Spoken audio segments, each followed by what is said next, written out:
I'm Dana Parsons, Vice President and Legislative Counsel with Leading Age Virginia, and I appreciate this opportunity to provide you a brief update on some of the key bills impacting aging services during the 2024 General Assembly session. We are in week 5 of this 60-day long session. So I want to just jump right in and start talking about some of the key bills about what has happened during this past week. A bill related to assisted living, House Bill 511, deals with out-of-state healthcare practitioners and a temporary authorization to practice. So what this bill does is it adds assisted living to the list of eligible healthcare employers for which a healthcare practitioner licensed, certified, or registered in another state or the District of Columbia may temporarily practice for a 190-day period, provided that the practitioner is contracted by or has received an offer of employment in the Commonwealth of Virginia from the healthcare employer, and then when certain provisions outlined in the code are met. This is temporarily, this is currently under law for nursing homes and hospitals. So this particular bill is adding assisted living. And so this week during the House and Health and Human Resources Committee, the bill was reported, voted 22 yes, 0 no. Moving to the House floor is where it's going next. So this bill is moving forward. So related to independent living, during our last update, I provided that the Senate subcommittee had recommended that this bill not move forward. So I want to recap what this bill does and then give you the status of where it is now. So this bill provides that independent living is defined as a congregate housing reserved for residents age 55 who do not require assistance with activities of daily living. And it includes services for which a resident or representative acting on his behalf contracts through a third party, and communities that oversee residents either through daily check-ins or emergency call systems monitored by community staff. Under this proposal, independent living does not include the following services: provision of nursing home or medical care, medication administration or assistance with medication administration, or assistance with activities of daily living.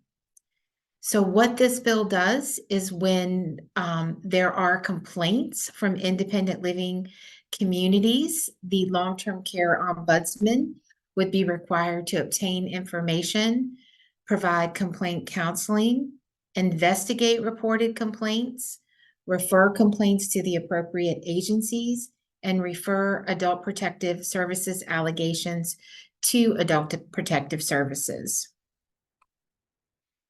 We had major concerns about this bill as it has a direct impact on our membership. So thanks to the advocacy of our membership, we are pleased to report that the full committee of Senate Education and Health Committee voted to carry this proposal over to the 2025 General Assembly session. The result is that the bill is dead. It very well may come up again in the 2025 session. So we'll be doing some work following this General Assembly session to be proactive on this issue. The next bill relates to nursing homes, electronic monitoring of resident rooms. Senate Bill 661 proposed requiring all nursing homes to permit electronic monitoring devices in resident rooms. And electronic monitoring is defined in the bill as video or audio monitoring or recording of residents of nursing facility as a means of monitoring resident well-being. We have major concerns about this legislation as well, as we have a regulatory framework in place for electronic monitoring that is working well. We did not feel that this legislation that would mandate electronic monitoring in all nursing homes needed to move forward, and very appreciative of our advocacy from our membership that to help defeat this proposal as well.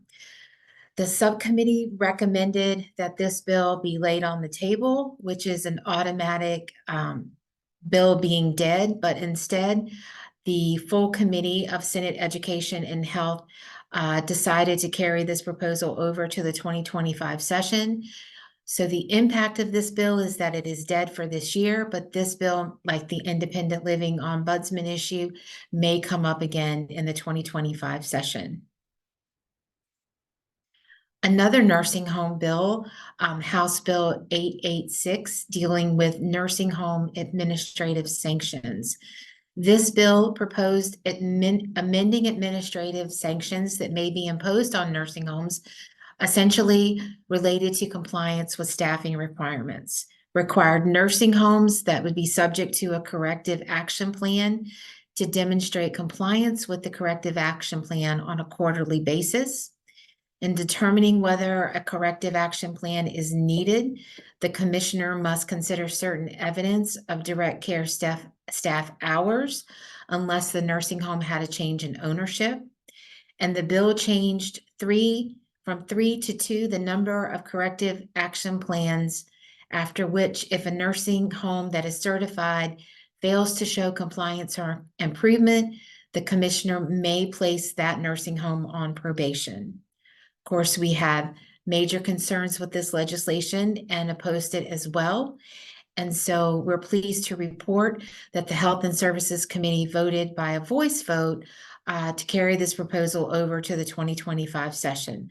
So much like the ones I mentioned earlier, this bill is dead for this session, but may come up in the next General Assembly session to be considered again.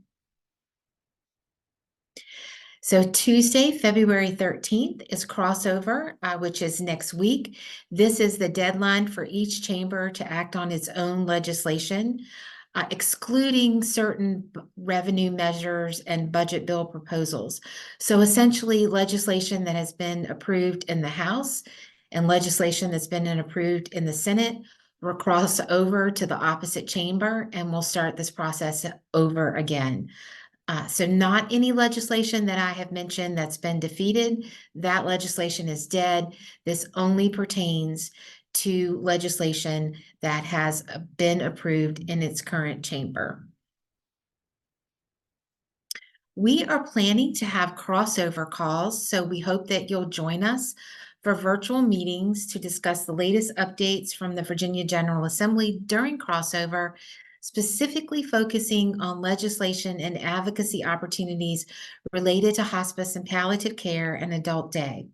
So the Hospice and Palliative Care General Assembly crossover call will be on February 16th at 10 a.m. to 11 a.m. And our Adult Day General Assembly crossover call will be on February 19th from 12 to 1. We hope that you will register and plan to be on these calls. You can check our events calendar, or you can check in the General Assembly newsletter, for which you linked on to this update. Registration links are included.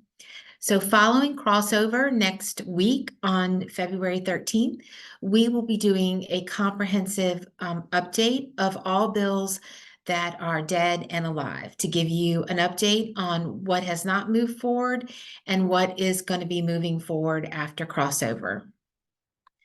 Thank you so much for this opportunity. If you have any questions, please feel free to reach out to me at dana@leadingagevirginia.org.